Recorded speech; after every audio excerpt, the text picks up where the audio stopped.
The world can be a cruel and unforgiving place. From the depths of the ocean to the highest mountain peaks, we've encountered creatures that send shivers down our spines. But some of the most terrifying predators don't roam the wild. They walk among us.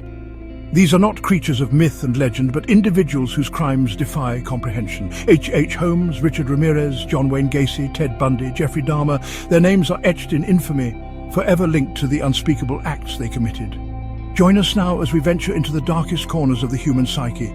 Buckle up, and maybe leave the lights on for this one. Our journey into the abyss begins in 1893, amidst the bustling crowds of the Chicago World's Fair. It was here that Herman Webster Mudgett, better known as H. Holmes, constructed his own twisted masterpiece, a hotel designed not for hospitality, but for horror. Imagine a labyrinthine structure, its corridors twisting and turning, leading to dead ends and secret rooms. Holmes, a charming and charismatic print to the depths of human depravity. From the gaslit streets of 19th century Chicago, we fast forward to the neon-drenched urban sprawl of 1980s Los Angeles. Here, a new breed of predator stalked the night, Richard Ramirez, the self-proclaimed Night Stalker. Unlike Holmes, who meticulously planned his kills, Ramirez was chaos personified.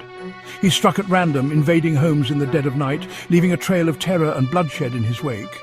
His calling card?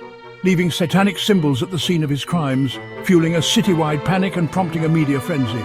Los Angeles became a city on edge, held hostage by the unpredictable whims of a madman. Chapter 3. The Killer Clown. Our journey takes us now to the seemingly idyllic suburbs of Chicago, where a different kind of monster lurked beneath a veneer of normalcy.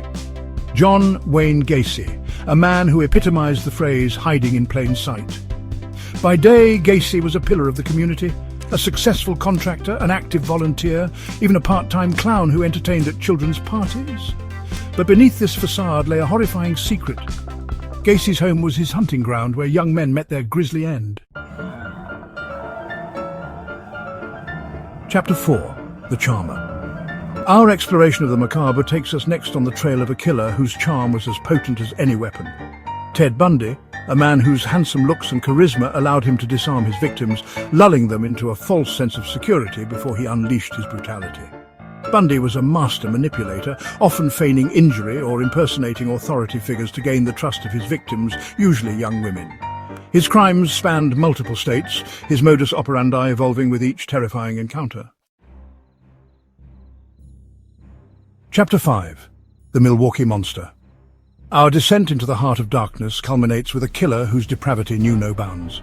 Jeffrey Dahmer, the Milwaukee Monster, whose crimes transcended murder, venturing into the realm of the truly horrific. Dahmer's apartment was a house of horrors, a place where victims were drugged, tortured, and dismembered. The discovery of Polaroids in Dahmer's apartment, depicting his victims in various stages of dismemberment, sent shockwaves through Milwaukee and beyond.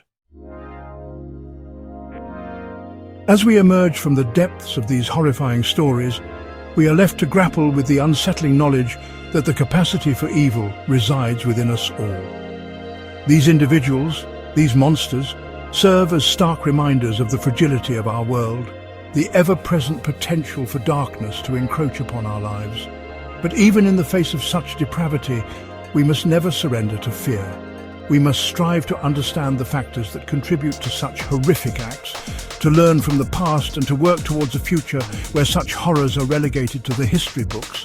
Stay vigilant, stay informed, and never forget the stories of those who suffered at the hands of these monsters. For it is in remembering that we honor their memory and steel ourselves against the darkness that threatens to consume us all.